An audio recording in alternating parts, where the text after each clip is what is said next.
So without further ado, I'll pass over time to our moderator for the day, Stephanie Bailey, who's a writer, editor, curator, content and cultural strategist.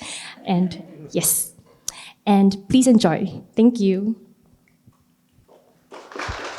Thank you. Thank you so much, Siwa. Thank you to STPI for having us, and thank you to all of you for joining us. It's an incredibly exciting day, I have to say, as we're going to go into a deep dive into the life and work of Wilfredo Lam, who is truly one of the greatest artists of the 20th century.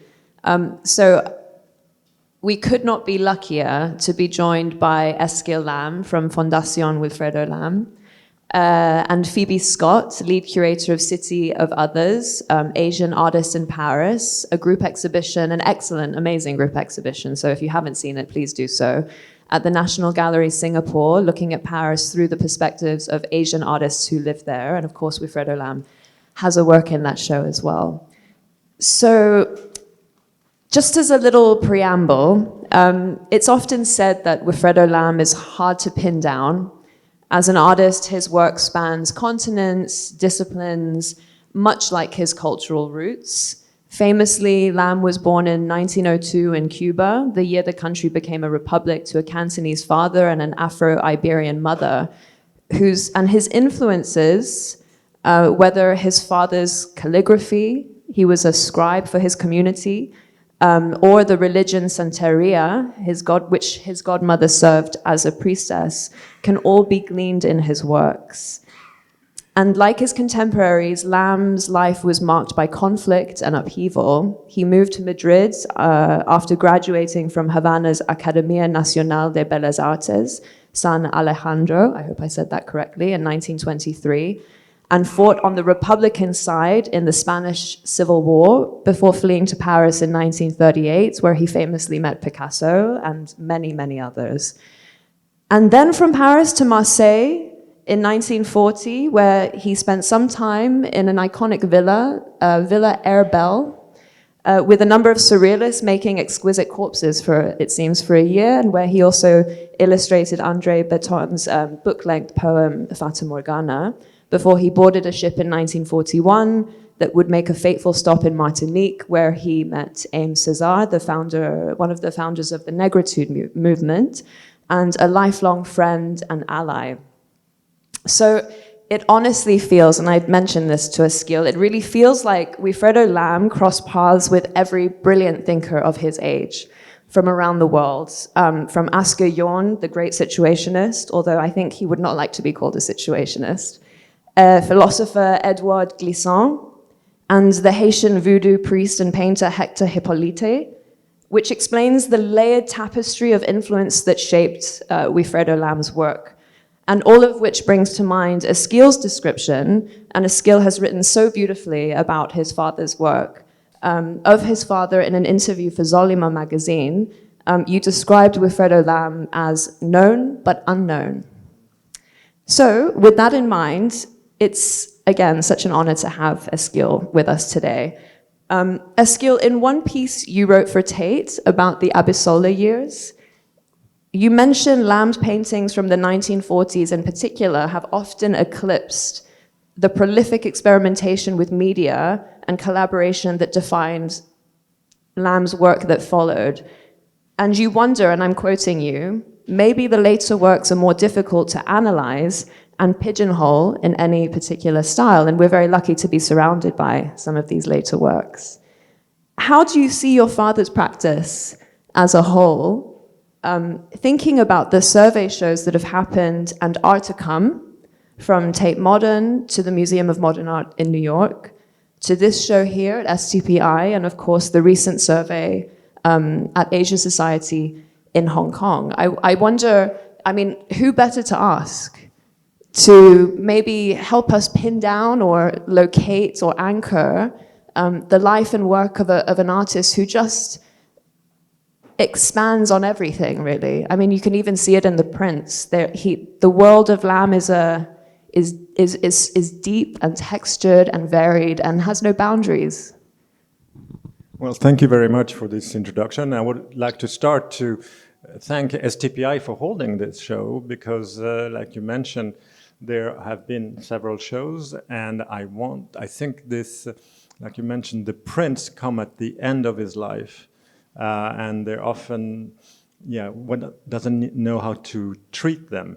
But that's true for all his production. So the prints are often seen as some kind of side production, side creation that he did on, maybe commercially for some project. But in a way, they were a true expression of his creativity, and he was more engrossed in prints in the 1960s. It's almost like he had done all his creative works and paintings, and then he had come to the end of that, and then he started with prints. And the reason he started with prints is also his love for poetry. For my father, poetry was the highest achievement of mankind. And prints, and I would say actually more precisely, beaux livres, which are being displayed here, are this junction of poetic text and the image in a dialogue. I mean, when we say that my father illustrated poems, it's not really true. It's really a common creation where the text is written. My father would propose some images that would, in his mind, fit the text. Then the poet would sometimes rewrite the text, and they would choose to, have a larger image, a smaller image.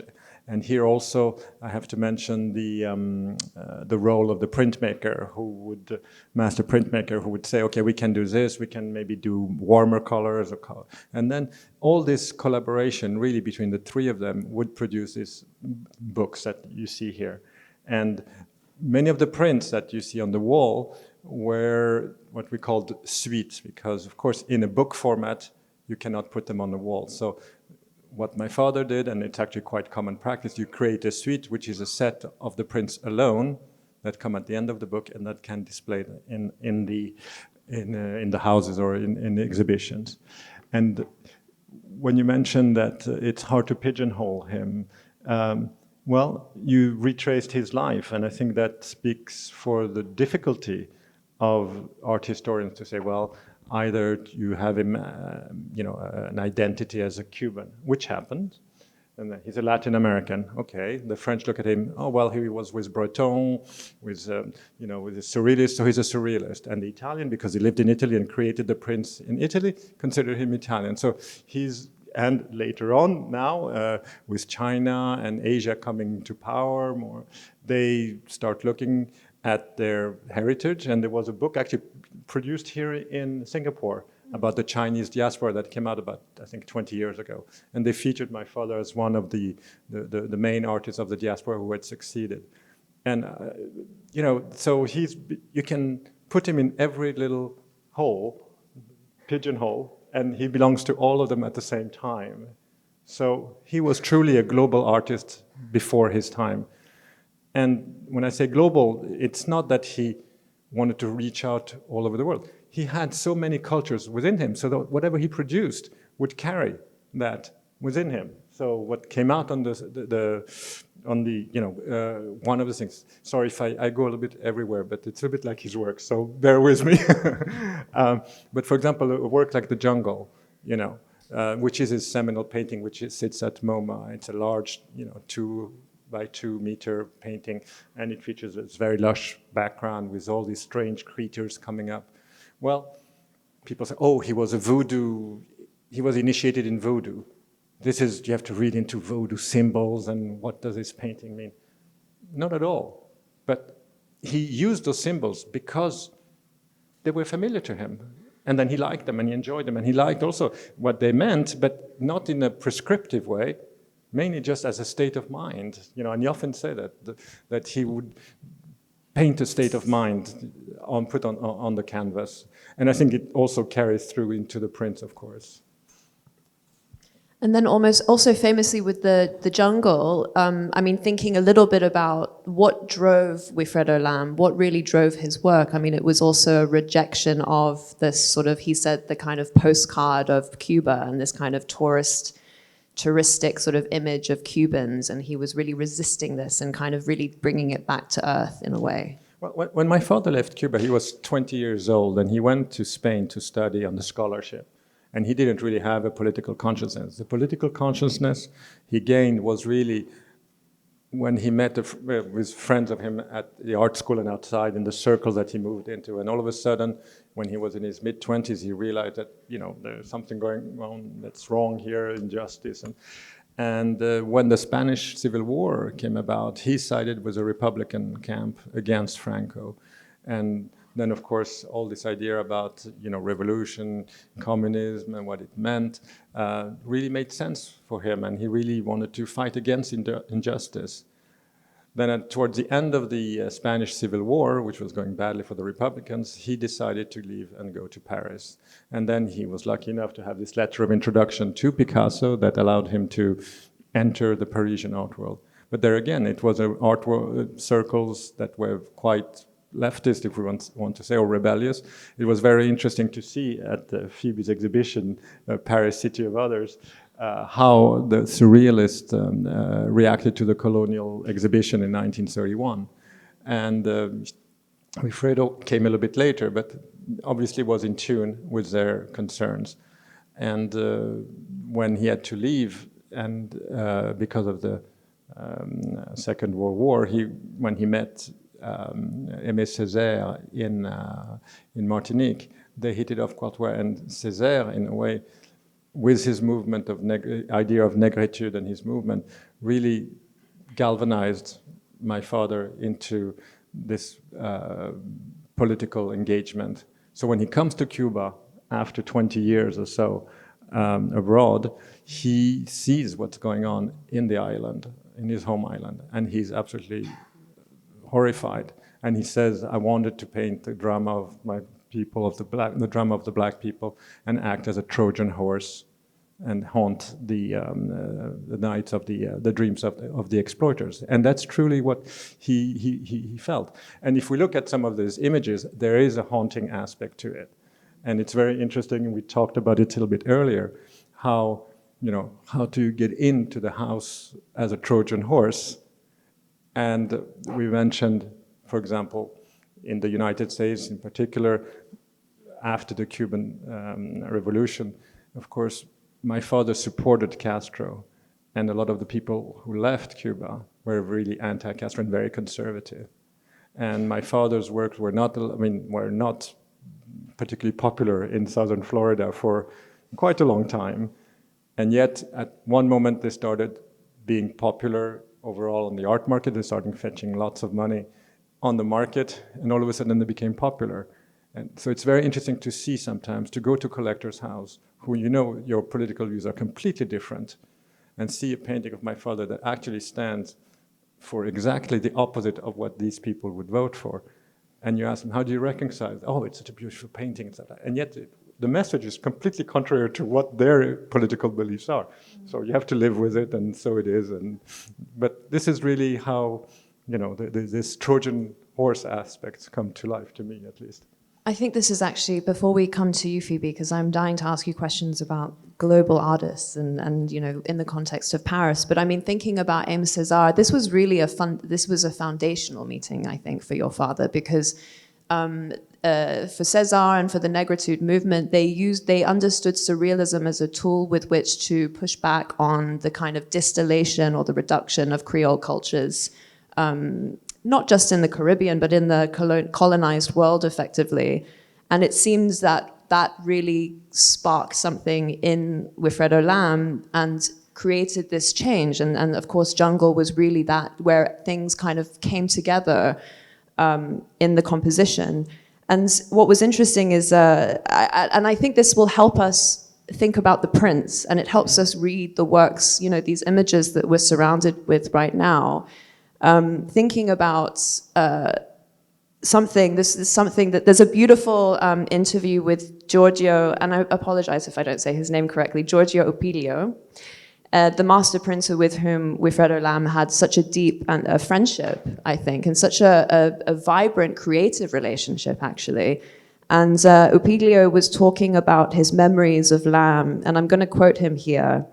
So Opilio is asked whether Lam ever talked about contemporary art with him. illustrated books or contemporary prints. And Upiglio said, very little. He always used to say, Upilio, I'm not a painter. I think about too many things. Lamb, and then Upilio says, Lamb liked best of all to talk about philosophy, politics, and society, about the world. He would often say, and Upilio is quoting Lamb now, you know, when an artist talks about all these things, he's not a true painter. And it reminded me, I read this somewhere, and I wish I remembered where, but I think Breton said of all of the artists he knew, Lamb was the one who had the most to say. And I think this comes through in the way that Lamb composed his works with the line. So he did not see himself as a painter. In many ways, as you said, he was a poet, he was a writer. And in the descriptions that Upilio has, and Upilio very famously was very intuitive, and he was able to kind of, and I think that the relationship they had was really mutual, because Upilio could see that Lamb required a freedom to move across the page. And so he actually, I think, invented techniques, he innovated. Lamb's need to be free on the plate led Upilio to innovate ways for Lamb to be able to do that. And I think in that sense, it always makes me think about his prints as texts, that we're actually reading someone. This is a manifesto in a way. There's, like when we see in these works, there's anger, there's violence, but you know, he's couched it within the language of surrealism, which comes back to Aimé Césaire and negritude, and the use of surrealism as a way to transcend the violence from which one has been conditioned, I suppose. I wonder if you had any thoughts on that. I mean, just as also as a way for us to kind of really enter into these prints, to make them legible to us. Yeah. Well, first I want to tell you about his political engagements within the family. We would wake up every morning, and at breakfast we would have a 1-hour lecture every day about the Second International, the collaboration, you know, the Spanish Civil War. And of course, as kids, we got really bored, and we would just leave the breakfast table very quickly to play with our friends or do our own activities.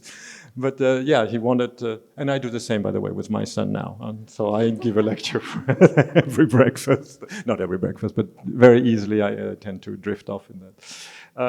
But it's true that what you mentioned, the meeting with Césaire was very crystal. I think each meeting he had, whether it was Breton, with Césaire and with other people, kind of, I mean, it's like that for all people, but if here it comes out in his creation, and I think that, you know, the meeting with Breton allowed him to go and look more into his subconscious and allowed him to just let go. The meeting with Picasso just earlier, a couple of years earlier, allowed him to, you know, we often say, what did Picasso do for my father? He took him under his wing, and I disagree.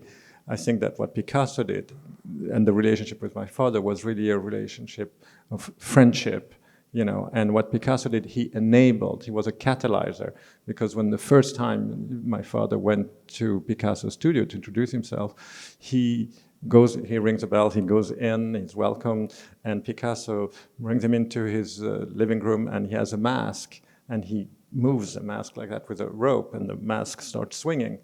And my father is kind of startled and said, wow, and said, what, you don't like it? I said, no, I'm looking at it. Well, you should be proud of that. Proud of what? These are your ancestors. You should be proud of your ancestry, and please, you know, take that into account. Also, one interesting thing, I think that there's a quiproquo. You know, my father goes to meet Picasso, the most important painting in Western art, you know, at the time when Picasso is very interested in African thematics, you know. And Picasso looks at my father as a true representative of a colored man coming into Paris and representing, you know, Africa. And yet my father had never been to Africa. And when he went to Spain, he wanted to be a portraitist. And by the time he comes to Paris, he's done mostly portraits and Matisse-like paintings in Spain. So there's this kind of quiproquo, and at the same time, this emulation and catalyzing effect on my father. Also, Picasso introduces my father to his friends, you know, and who are his friends? They're the surrealists. There are Max Ernst, there's Breton, there's, you know, Miro, and also, of course, the gallerists that are his friends. And those are top galleries. They are very, you know, so he gets his first exhibition at Pierre Loeb.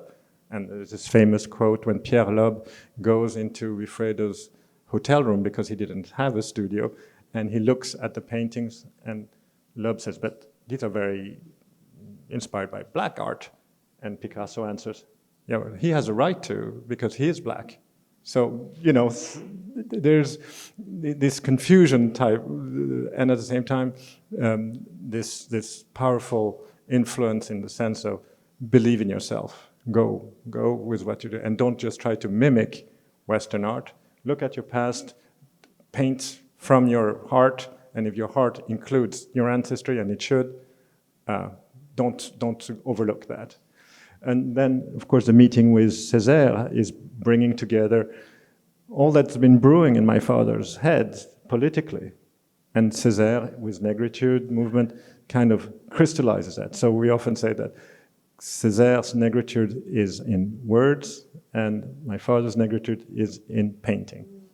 So that's one way. And of course, the whole meeting with André Breton, with his dreamlike, and you know, his please go look into your unconscious and let your lines flow. And that was during the Marseille episode, where they spent 6 months together waiting for a boat to go to Martinique, and where they just did doodles and collective drawings, cadavre exquis, and also this book that was published in extremis. It said there were only 5 copies made before it was forbidden, Fata Morgana. And for Fata Morgana, I think there are 6 drawings that are picked up in the book, and he drew for that maybe over 200 drawings that are being featured regularly now, which are called the Marseille drawings, and they're very beautiful. The show at Asia Society displayed some, and they're very, very beautiful. And what's very interesting compared to the drawings that are in Marseille, which are very important because they feature for the first time these hybridization and these fantastical creatures, but there's no background. When he comes after meeting with Césaire and spending time a little bit at Martinique, the next time those creatures come alive on the canvas, they're surrounded by lush nature. So really every step you see this combination of what he sees, his experience. I mean, it might sound quite banal, but we all do that. But at the same time, here you have a concrete expression of that. And when it comes to prints, also, it's an evolution, like we see from this very lush background. Then he starts to, do the figures come out more. The line becomes even more prominent, and eventually you have the prints where it's also a medium that he enjoyed very much because really put forth the line. And for example, here behind us, you really see this freedom, this dynamism with just a few lines, and you can see elements being projected left and right, a very dynamic composition on a very bare background again. So he goes from no background to very lush, and then again to very barren. Speaking about friendship, this is also why the prints are so important, and I think why they reflect so much about Wilfredo Lam, not just the artist, but the man. Having been conditioned within that sort of the period of upheaval in the early 20th century through war, and having to, find community effectively. And of course, he was fighting in solidarity with the Republicans in Spain. I mean, solidarity, friendship, mutual aid, these are all really important parts of his world. I mean, it seems that with Lam, you can't really look at the prints without thinking about the universe, the people, the communities that sort of, as you said, helped shape the language that he would be able to find the freedom to move his hand on the plate, for instance, which I think is stunning. I would just, before we come to, because I think this question of friendship also fits very well with the City of Others. But I wonder, Eskil, I mean, how do you read some of these images, let's say? I mean, because I think it's interesting for me because I always look at them and I think about the calligraphic line. I can just sort of imagine there's a sort of flow and a logic to the way that these lines move across the page. And, how do you personally read them, given the fact that you've been so engrossed in as you said earlier, Eskil was saying how he always, keeps a boundary between dad or Papa Lam and Wilfredo Lam, the artist. But I mean, when you look at them, what do you read? How do you read them? It's very difficult for me to describe them or to say what I feel, because I've grown up with them. And when you grow up with them, they seem absolutely normal. These are just the environment in which I grew up. I saw him draw every day, or I spent quite a lot of time in the studio of Upilio. So for me, they're a very regular figure of my father's bestiary, let's say. But when I read some of the books or when I put them into context, of course, I do feel like they try to show both the violence and the that surrounds us, but also because there was a lot of humor in him. He was very humorous, and so you see these little elegua heads, these gods, and sometimes see a little smile. There's always a kind of a twist to them, which we like very much, even with my younger brother. There's one of the poems in Apostrophe Apocalypse, which is this page there. I don't know if it's the right page, but it's called Sortir sans sortir, to get out without getting out. And we look at the image that comes with it, and it makes us very, laugh a lot, because we thought this nonsensical type of wording made it, just very amusing for us. So I'm not very good at describing and telling me what he meant and stuff like that, because it almost is too close. So, and I've grown up with it, so I'm not going to try to read into what did he mean like that. And I'm also very wary of what people try to project in it, because there have been so much projection, either as purely political or religious. And the religious one, because there are lots of Santeria symbols, I come across people who say, well, your father must have been initiated in voodoo Santeria. No, he refused when he was a young boy. And then they say, oh, then he must have been introduced to it at a later date when he comes back to Cuba. So not that I know of, and we didn't get a religious education whatsoever, And then they would say, oh, I see. He must have been really a high priest if you don't even know. And then you just look at that. When you want to believe in something, you cannot make people believe in anything else. It's quite extraordinary. So, but there is this tendency of really trying to put him in a category or as a symbol of what you want to project. So I'm actually quite wary, so that's maybe why I don't do those types of speculation. I leave it up to the specialists. Well, on that note, on the question of this is actually perfect, because it brings in Phoebe, this idea of visibility, knowability, and to call in Glissant the right to opacity, right? Relates, I think, to the city of others. Asian artist in Paris, and of course the 1920s to the 1940s, thinking about humor, as you said, a skill that, while of course we're looking at these works, and there's rage clearly against violence, against the imperialist violence that your father witnessed through his life. There's also humor, because you're living your life at this time, and this is why you have these beautiful moments, right? Even though when they went to Martinique, when the ship landed in Martinique, I think they were all arrested, basically. And Breton was lucky enough to and his partner were able were released quite quickly, but everyone else was interned for about a month, I think. Yeah, you have to remember that Martinique was part of the Vichy government. So even though if they fled from France, and of course when they landed, there was the same regime that welcomed them, that had to take care of them, and they went into an internment camp called the Lazaret. And Breton, because he was French, was allowed to get out of the camp. But my father was not French, and there were quite a few others, because most of those 300 people were refugees, political refugees. They had to stay in the camp. So it was not a warm welcome. Yeah. And this was really just the reality of the times. And I think, coming back to Paris in the 1920s to 40s, everyone really had stories like this, or they were in a condition like this. It's really quite an amazing show, because with Pan Yu Liang my goodness, what a baddie. But there are some amazing images of, there's the French Association of Women Artists. It's so cosmopolitan, and you just have, and Fujita Tsuguharu, there's this one amazing video of this crazy ball that they did in Montmartre, and everyone's naked, and then Fujita's dancing. It could be East London in 2001. And so just thinking about, and then of course Georgette Chen, and so many, and all of these figures had stories like Wilfredo Lam, effectively. One of my favorites, of course, was Georgette Chen and her husband Eugene Chen, who was born in Trinidad, and his father had fled China during the Taiping Rebellion, and like many people from China ended up in Trinidad or Jamaica or Cuba. This is a real thing. There's a very rich community there. So coming back to this, I wonder, Phoebe, because I think you can really help us contextualize this and sort of broaden the landscape a little bit.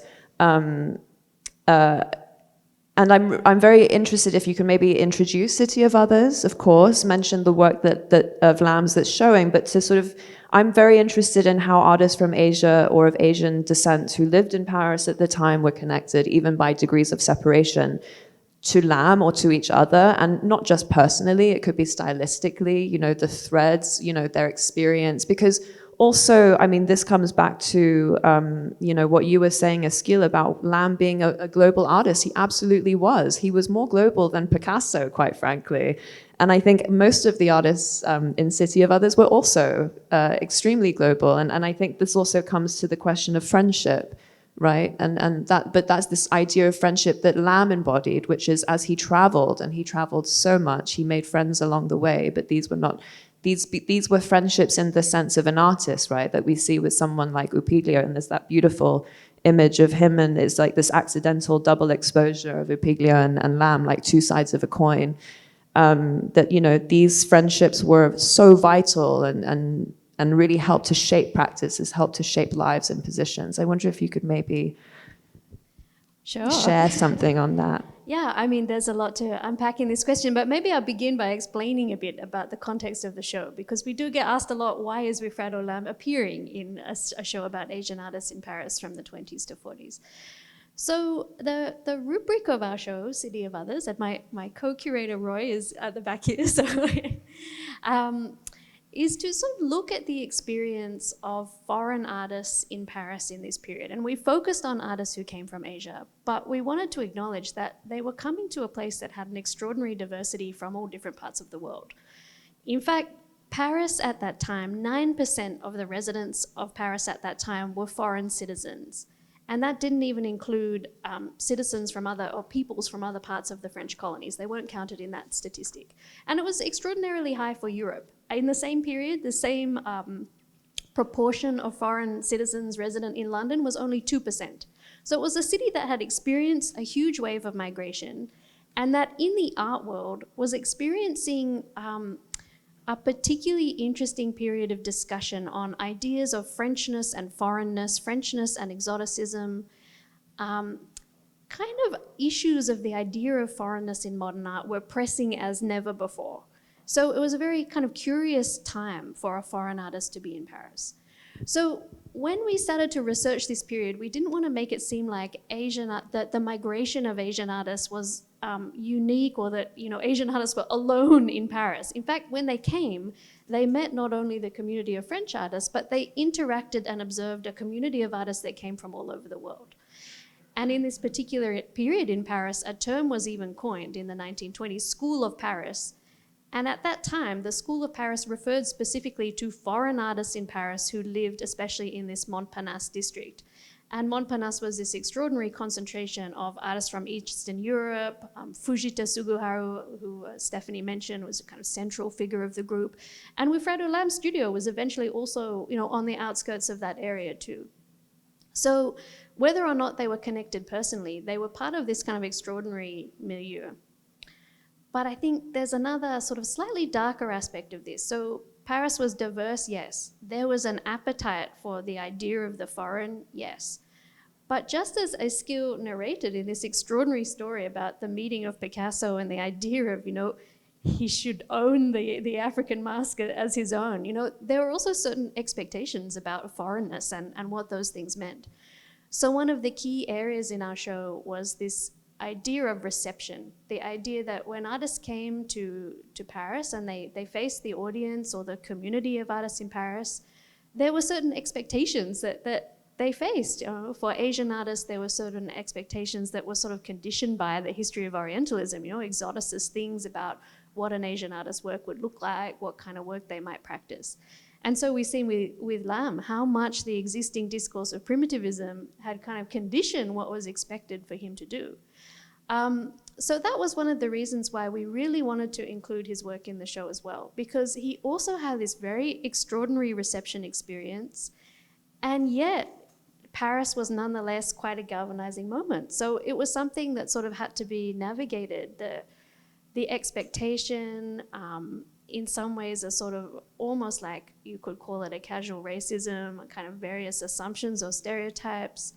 But at the same time, there is opportunity there too. So it's a kind of very complex situation to navigate. And of course, for Lam, you know, through his contact with Picasso, he has a sort of entree into the mechanisms of the art world, you know, by meeting the dealer Loeb and being, you know, getting advice about how to sell his work, how to make a splash in this art world. So we have a beautiful piece of Lam's in the last section of the exhibition. Oh, and apparently I can show it to you if I just press this button. You might have to help me navigate. Yes, here we go. So we might start here. Yeah, so this is the work that we're exhibiting called The Letter, and it's made the year after Lam arrived in Paris. And as Stephanie and Eskil has mentioned, he had come from Spain, where he'd been fighting on the Republican side in the Spanish Civil War. And the painting itself is related to that experience. So, you know, it could be the sort of dramatization of grief, you know, receiving the letter that someone's been killed in the battlefield, or receiving, you know, experiencing this sudden moment of grief. And of course, very interesting, we can see the mask-like stylization of the face, which was very different to what I believe Lam had been practicing in Spain, where he had actually trained under quite a conservative art professor. Not that that was his own inclination, but that was certainly the training. So I suppose the reductive way of approaching this would be to call this kind of the influence of Picasso, but I feel this isn't really fair to either artist to position it this way. No, Wilfredo Lam comes to Paris, he encounters an extraordinarily widespread interest in Africanism and African art. He encounters an extraordinary range of sources which have suddenly been collected there, and he realizes the value that's placed on them in the current discourse of modernism. So I think all of these things, you know, kind of come together. And a number of scholars have written about how this kind of experience, when he came back to Cuba, it meant that he sort of revisited the surrounding kind of Afro-Cuban culture from this new perspective. So there was a sort of self-distancing moment almost in Paris. And this was the other reason why we put him in the exhibition, because among many of the other artists that we researched from Asia who came to Paris, from Amrita Shergill to artists like Le Faux or Maitu, who kind of migrated to Paris at the end of the 30s from Vietnam, they started to see their cultures from this distance perspective. And it could be a liberating moment, because it was a way of revisiting certain things that they hadn't either noticed kind of sharply before, or they hadn't kind of brought into focus for themselves. So I think, again, the sense of, you know, distance from home and suddenly seeing these things reevaluated through the eyes of the other, you know, that's how we came up with this title of City of Others, the kind of idea of self-othering and reflection.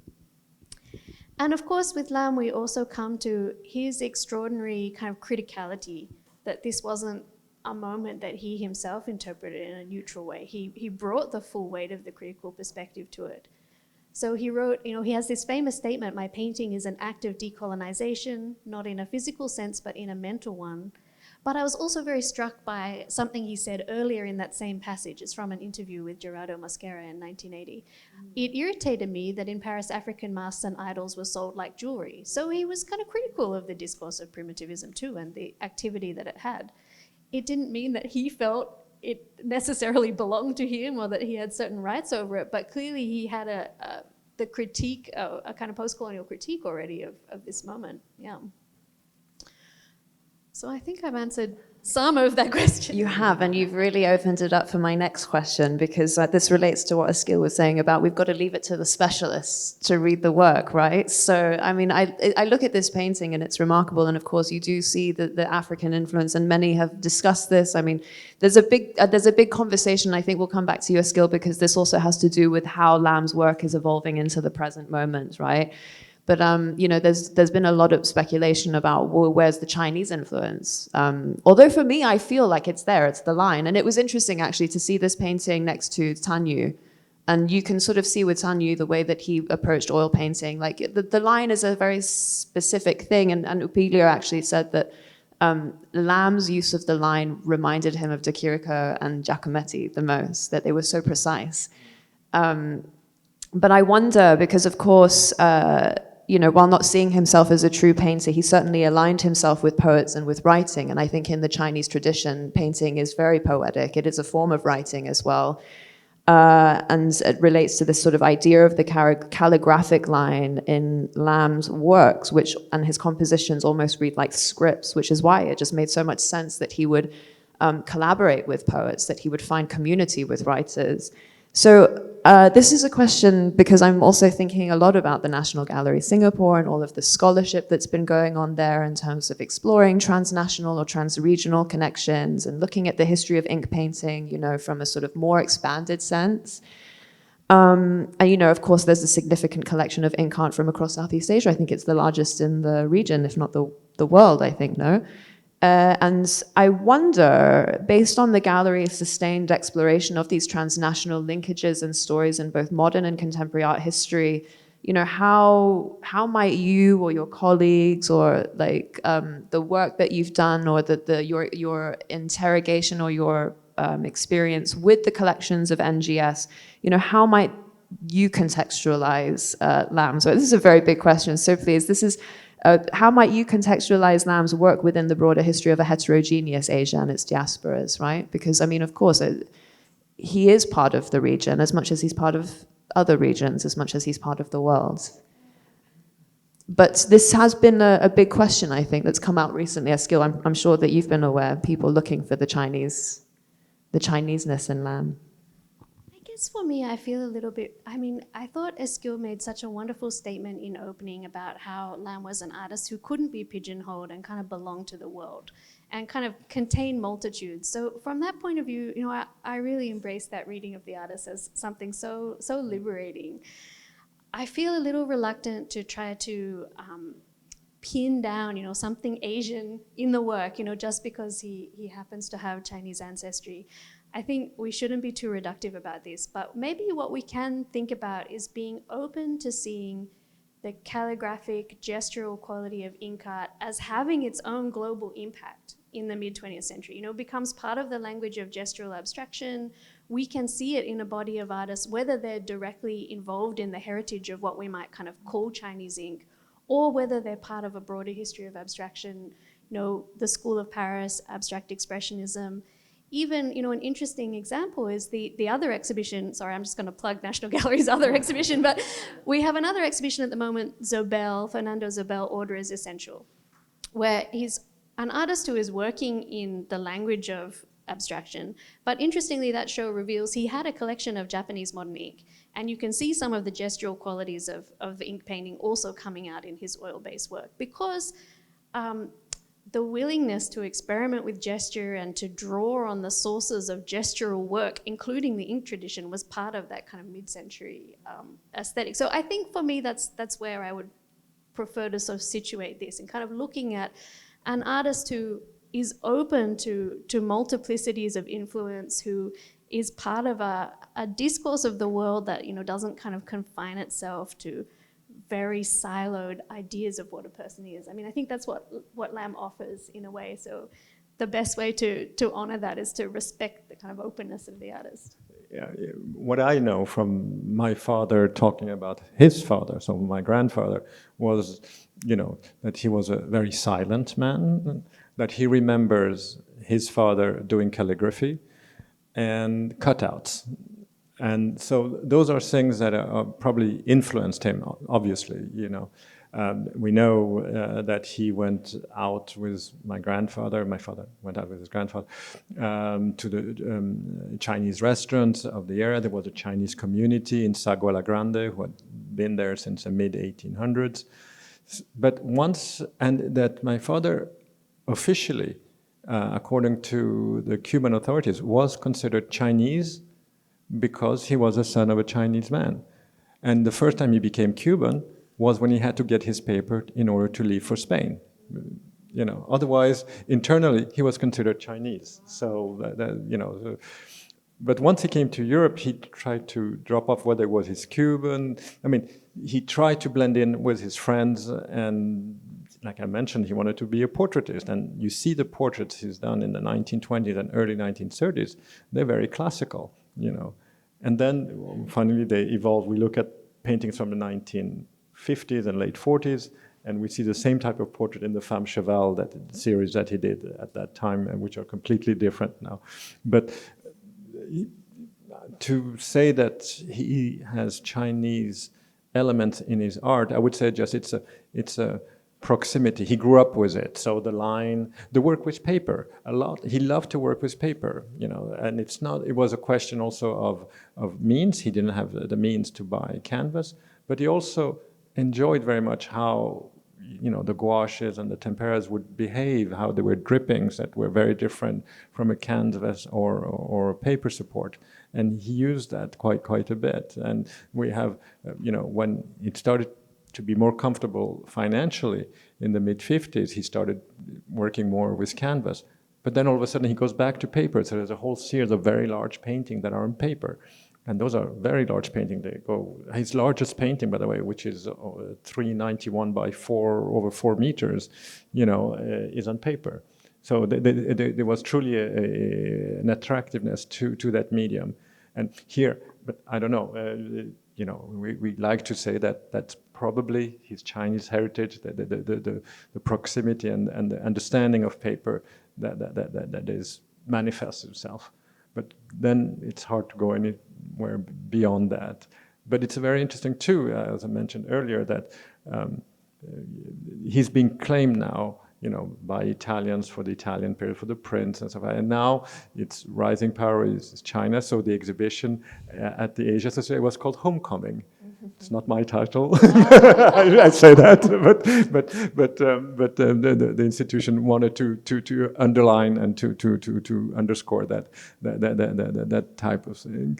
And it's true that the Asian community overall is not familiar with his work, except for professionals. But when they see the name Lam, they connect to it. And a funny anecdote, which is more than an anecdote, because his first name is Wilfredo, and when you translated it into Chinese, what they came up with was Wei Fei Long, which means flying dragon. And this was done even during my father's life, and he saw it in I think it was a catalog in Chinese, in Chinese, yes. And he said, "Oh, that's kind of sounds cool. I like it, the flying dragon." And he now is become known more as the flying dragon painter than Wilfredo Lam. So, you know, and people seem to like it, so it seems to stick.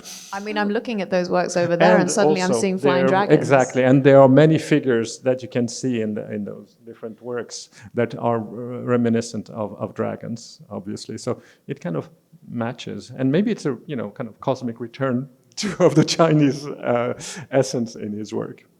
I must say it's remarkable that actually City of Others is the second exhibition at National Gallery that Wilfredo Lam has popped up in. So I think it's true that there's an element that is very compelling about him in our region. And so I wanted to share an image of the other work, sorry, we'll go through this. The other work that we previously showed, which was part of the tropical exhibition. And in this context, it was one of Lam's later works, and it appeared in a section about artists in the post-colonial era of both Southeast Asia and Latin America, and their sort of reappraisal of the tropical as a form of self-assertion, kind of leaving behind colonial stereotypes of the tropical to kind of reassert themselves through a language of form. And I think there's a very interesting comparison here with Latif Mohideen, even visually, but in terms of the working method of two artists who are kind of refining a language of form that comes from a deep regional understanding and research and recasting it into the language of semi-abstract work.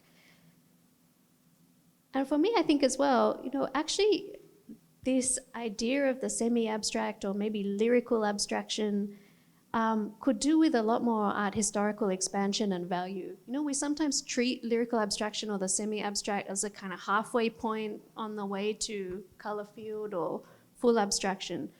But for artists, especially I noticed from artists from these kind of colonial, previously colonized settings, there seems to be some meaning in kind of returning to a certain language of form and revising it in a sort of, I don't even know how I would describe, almost like a distilled way or a poetic kind of almost hypnotic way. Another artist I thought of in this respect was Jean-Michel Atlan, who also has this similar kind of hypnotic, linear energy. Atlan was an Algerian artist who had come to Paris as a philosophy student in the 1940s, and later returning to Algeria became kind of involved in the modernism in his home nation as well. And all three of them, I think, have a certain resemblance in terms of this sort of hypnotic energy of form, or forms that are based on kind of local iconography that then becomes reinterpreted through this modern lens.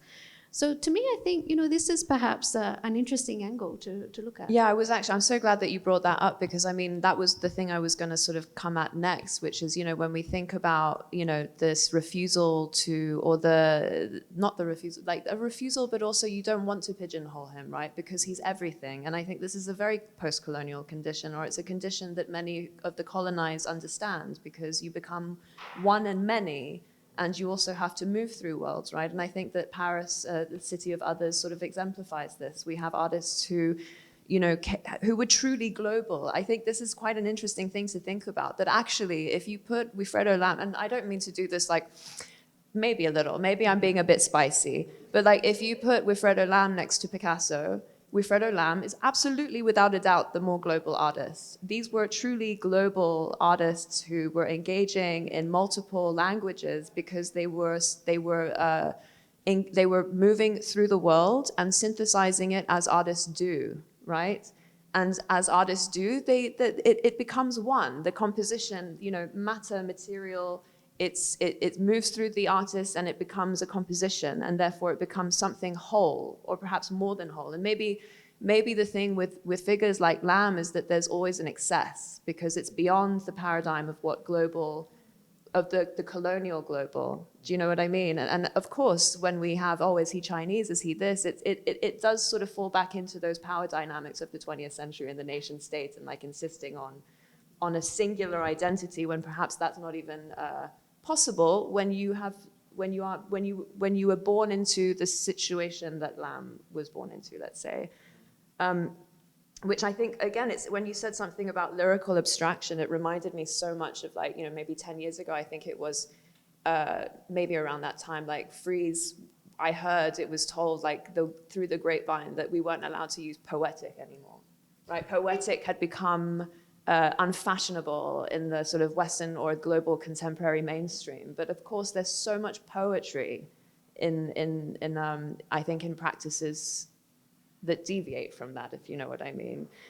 Which comes back to, the reason I thought about this was because, you said that there's an element of Lam that remains so compelling in this region. Of course, there's a reason for that. How do you deal with that excess? And I think this brings us to the 21st century. And maybe it's a question that I can pose to the both of you, because also we're coming up to time, and I would love to open up to questions from the audience, because this is such an incredible opportunity, really, to ask questions about Wilfredo Lam today. So, for now, I wonder how, if you, maybe this is, how do I word this? Expanding the frame from Asia to the world, let's begin with Eskil. Could you share how the scholarship, awareness, and understanding of Lam's multifaceted life and work is evolving now, as new generations and audiences in different geographies discover his work in the 21st century? For example, for me, I'm a Hong Kong Eurasian, like full disclosure. I find so much comfort in artists like Wilfredo Lam, precisely because of what we just discussed, that he allows himself, and it was really through his encounters, he allows himself to be all that he is, right? But then coming back to what you were saying about this sort of reticence to pigeonhole, it's like, how do you follow that legacy now? Well, in the 1940s and 50s, even the 60s, when there were exhibitions in galleries or museums of works of my father together with other artists, well, they were his friends, so they were the Max Ernst, Picasso. The question of identity didn't really come in. So that came in in the late 70s and early 80s. What I would say, identity politics coming up on US campuses, and where there was this reclaiming, and you had to go back to your roots and ancestry to be, and to really claim where you came from. So I believe that my father was part of that generation who got away, but yet carried it within him. And when he painted, that's what he expressed.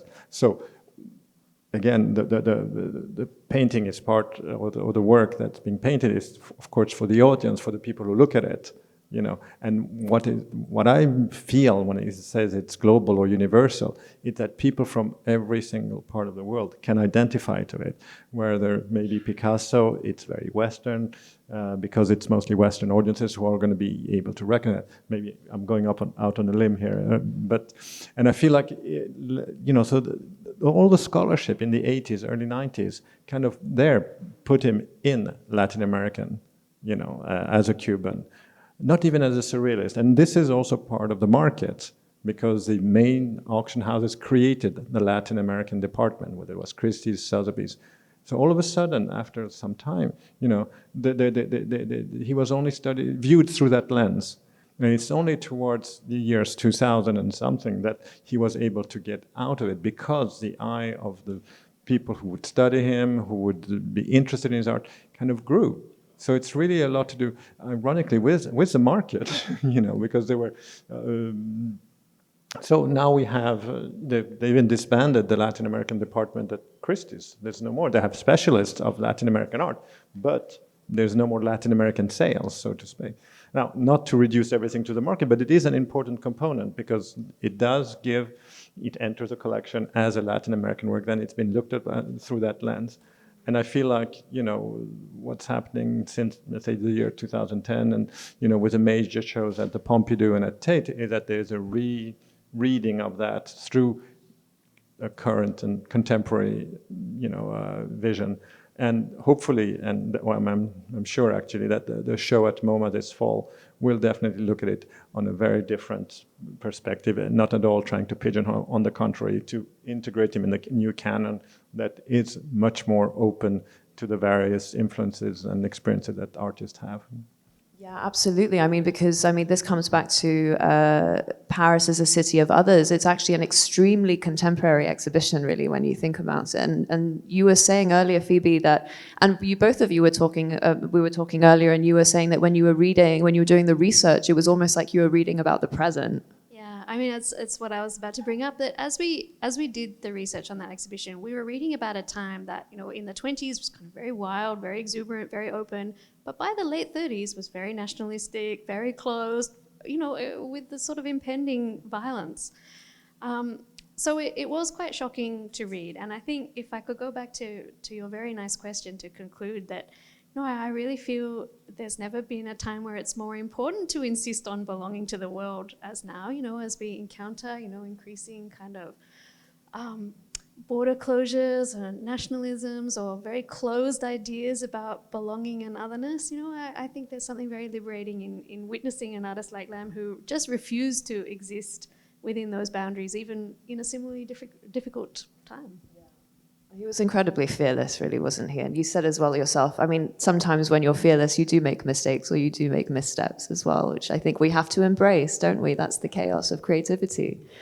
Can I just see if anyone would like to, can we see a show of hands if we have any questions from the audience? Yes, do we have a mic? I can hand you my mic. Hang on a second. One question and one comment. One is that, Eskil, you were telling us that your dad had some Chinese influence from his father, your grandfather. Did your grandfather write in Chinese script? And did he force his son, your dad, to write in Chinese? Because I was forced to do that.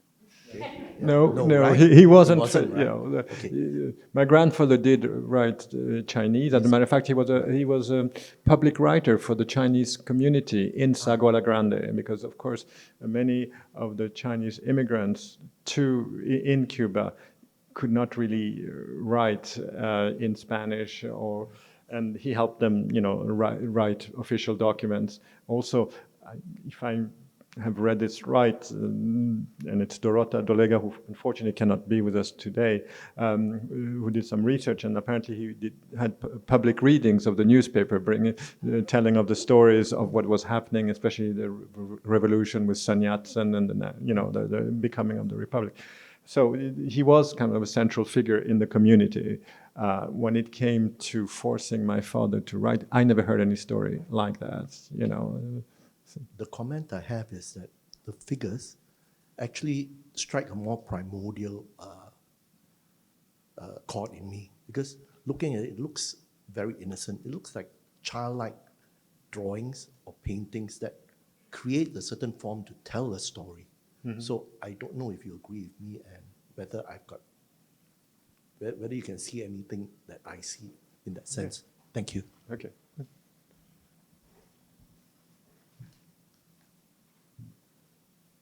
Do you agree with his reading? Well, I think everybody can, you read what you want to read, and I think that there are elements, and as a child, when I went to school, my schoolmates would make fun of he does, there's a French character, Les Shadocks, and that would play on TV, and those were, kind of animated little movies, and there's elements in my father's work that are reminiscent of that. Other than that, I think childlike. I don't know. Yeah, well, I mean, Miro has childlike elements to it too, and I don't take the childlike as a negative thing. I take it mostly as a medium of communication. But there you can, like I said, I mentioned earlier when I was a child, we were looking at some of the text and looking at the images, and they would make us laugh because we would kind of do the parallel in between the two, and it would make us, happy and laugh. Other than that, you can, it's your own reading. But maybe could I add on to that to ask, the comment is also about kind of primordial form, and thinking back to how Lam had that time with the surrealists, and especially like the playing of the exquisite corpse game and automatic drawing. I wonder, do you think he retained that idea of kind of accessing, the sort of the unconscious language of form, or trying to access the archetypal form through some kind of... Well, I think in the interview he gives to Gerardo Mosquera, he said that when he painted in a state of trance, so obviously the dreamlike element, the unconscious, he tried to bring it to life. Also in the mid-1940s, there's a whole series of painting that have to do with the occult and with and he was very interested in that too. So external forces and so he blends all that together. So I think that there's an element where he lets his tries to access his unconscious and let his drawing flow. But what I witnessed is difficult. I was in his studio when I was a teenager, and I wasn't particularly interested in what he was painting because, like I mentioned, I would love to re-meet him today, but that's a kind of a pat comment. Do we have any other questions? I have one. Oh, okay, good. I was just curious on what you were just saying about being in the studio, and like you said, not necessarily interested in the moment when you were a teenager, but because of, like you mentioned, like being in a trance in a way, like what did you actually see in terms of not the content, but like how did it feel like? Were you chatting, or was it really like? No, if you could take it further. He didn't want us to come in to the studio, when he was painting, and his studio was in Italy. And we would live in Paris, so we would only be, next to him while in his studio, during holidays. But I remember saying, "Oh no," a bit like when he said, "Don't go into the office, Dad is working." Well, it was about the same, "Don't go into the studio, he's working." But we did go in once in a while, and one thing we noticed that he often played with music. So he would put the speaker, I mean, the stereo full blast, most often with classical music, Prokofiev, Karl Orff, you know, and sing that very dramatic, and that would inspire him, and he would paint in that respect. And but he was both very cheerful, you know, so it was very open. We could come in. I mean, I remember one time I came in and I bumped into a pot of paint that spilled, and it was no big deal. You know, I would go absolutely crazy today if the same thing happened. Of course, we put white gloves. We treat every artifact as something, you know. I was going to ask what one of your favorite memories are, but before I do that, I wanted to, I mean, if I may, because I wanted to sort of anchor this back to the show a little bit, because I think it's important to emphasize that, you know, the printmaking was not secondary. It was absolutely central. In fact, it was probably what everything was leading to. And we are lucky enough to have some of his final print works here. So we have the final volume that Lam produced in his lifetime, which was L'herbe sous les pavés. I'm so sorry, I don't speak French. L'herbe sous les pavés, with Jean-Dominique Ray. And the story of this, how this came together, is really so beautiful when you understand the depth of Lam's relationship, not only with printers and poets and the whole collaborative process of bringing these books and these suites into being. But it says so much about Upiglio, I think, and their love for each other. So I wonder if you could share a little bit about how this particular suite was made. Yeah, well, first, you know, Upiglio had his studio in Milan, and my father had his studio in Albisolo, which is about 2 hours away.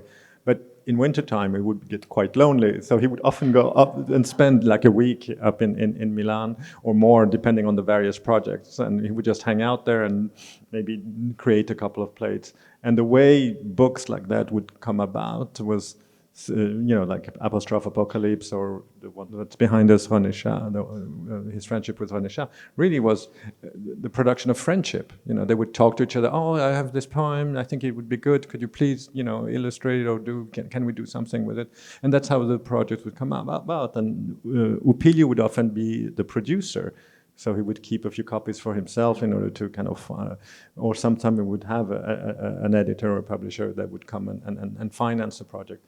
But oftentimes, you know, it was just like that. And they would go down to Upiglio and they would work together and they would do the different trials. And like I mentioned earlier, see how the text would fit with the image or vice versa. And unfortunately, my father suffered a stroke in 1977, so he was bound to a wheelchair. And he obviously could no longer stay in Italy, so he came up to Paris, and my mother and the family would care for him. And with his friend Jean-Dominique Ray, who had just written a long poem, they had this, you know, project of doing a book. And it's interesting because my father couldn't go down to Milan, so at that point it's Upiglio who came up to Paris. And there's a whole process when you create the plates. I mean, you know, you fix the bitumen on, when you have to melt the bitumen and then to sink the plate into acid. And all that was done in the kitchen of our house. So we were forbidden to go into the kitchen, you know, for quite a while because there were those fumes. And then, you know, for the heating of the plates, he put it in the oven or over the stove. You know, it was kind of dramatic. And my mother wasn't too happy about it, but, you know, and eventually those drawings were actually, the plates were actually created in Paris, and eventually Upiglio, once they were, you know, the plates were finished, would bring them down to the print studio and just do the finishing print job and then bring them back to Paris for signing. So that was and my father, as a matter of fact, didn't manage to sign most of them because he passed away on September 11th. So, which is a, you know, important day now, but it's connected to quite it's a poet of his who was born on September 11th, Alain Jouffroy. And then there's, of course, the coup in Chile against Allende. And, of course, what we're all most familiar with lately, September 11th terrorist attacks on New York City. So, you know, like any family, we we marked September 11th for the first few years, and then, time does its job, and we tend to forget it. Now with September 11th, every September we do remember it. We have a reminder of it, and so It's almost quite perfect when you think about Lamb and everything we've said about. There's so many layers, like you can't, and then it's like September 11, right? It's one day that just has so much meaning depending on how you look at it. And one of the things that Upilio said in the Catalogue Raisonné that I loved, I think it was in the Catalogue Raisonné when he was asked about that process of producing the final prints and working in the kitchen and using the oven. He said you can find a heat source anywhere, which just says so much about how creative and how flexible he was with your father, and it was so beautiful. We do have Emmy, who's going to make a couple of comments, but I think before that, if no one else has a question, I was going to ask Eskil, if possible, if you don't mind sharing with us, like what are some of the memories of your father that stand out to you the most, or what do you think is one of the biggest lessons that he taught you when he was alive, and then as you got to know him in the afterlife? Well, one of the things he would repeat to us incessantly during those morning lectures was collaborate with people, be open and collaborate. You will be able to go through life if you don't do it on your own. But and as a matter of fact, I would say the estate is remarkable in the sense that's what has been told to me numerous times, because we're 4 children and we all get along and we all have our different lives, but we all get together on the estate and we haven't had fights. And I know from talking to quite a few other estates that that's not the norm. And so I think that's something that he gave us, and that is, and I should also say that my mother, let's not give it all credit to my father, but my mother was also part of that. And when she did the job of creating the archives in memory of my father and to fight for the legacy, his legacy, she instilled that into us. But it was, it's both of them. But that's one of the lessons of my father. One of my favorite memories, of course, we did quite a few trips to Asia, but we never made it down to here. But we went 3 times to India. He was fascinated by India. And my father was very keen on photography and filming. And he had 2 16mm cameras. And those weigh quite a lot. And you need a lot of film. And he wasn't sure to find it on site. So we brought I don't know how many rolls of films. And I was technically in charge of changing all the rolls and stuff like that. Unfortunately, very few of those films survived. They were, they mixed chemically, they're degraded, and so we only have a very, very few. But there were several hours of film. And he would film constantly and not edit. And he would take his camera at times and focus on the road when we were driving down, and then he saw something on the side, and he would just turn his camera, and then you would see the vegetation. When we had to view the films, we would get sick in about 30 seconds. But it made us laugh a lot, and it was a good collaboration at that time. So some of the memories that I have with him. That's lovely. Thank you so much. Thank you so much to the both of you, Phoebe and to Eskil, for your time and for sharing. I think Emmy's going to, but yes. What a privilege it has been working with Eskil. Thank you so much, Eskil and Stefan. I've been wanting to do with Frederick Lam show for the longest time of Prince. But the fact that we were able to do this, I want to thank Marie-Pierre, who kind of vouched for who we are, who is STPI. When we first wrote into the estate, of course, the estate said, we don't know anything about Singapore. Who is STPI? And Stefan asked Marie-Pierre, who was here, and she vouched for us. So thank you so much. And because of that, we are here today. And thank you, Stephanie, for this wonderful, really informative conversation session, and thank you, Phoebe. It's just such a great timing that we have this show together.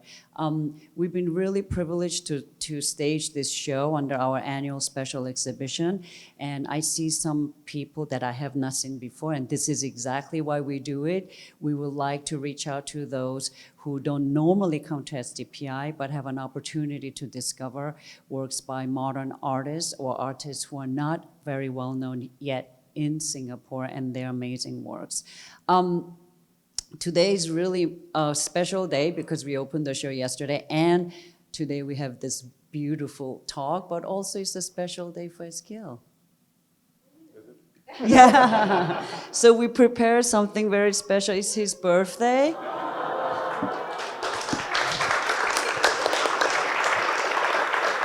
Thank you for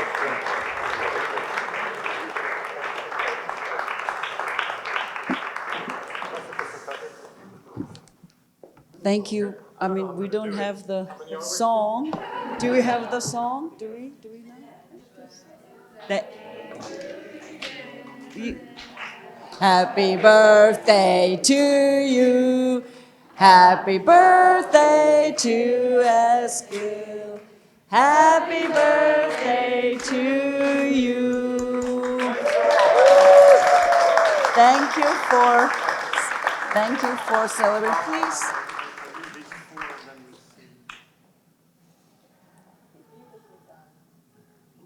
And it has been an amazing collaboration. What a wonderful reminder that, especially today in this world, we want to collaborate. We cannot be on our own. So thank you very much, everybody, for taking time to come, and thank you so much.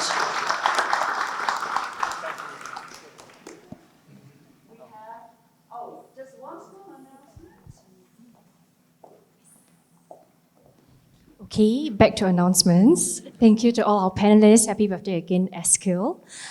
So we have a second program coming up shortly at 6 p.m.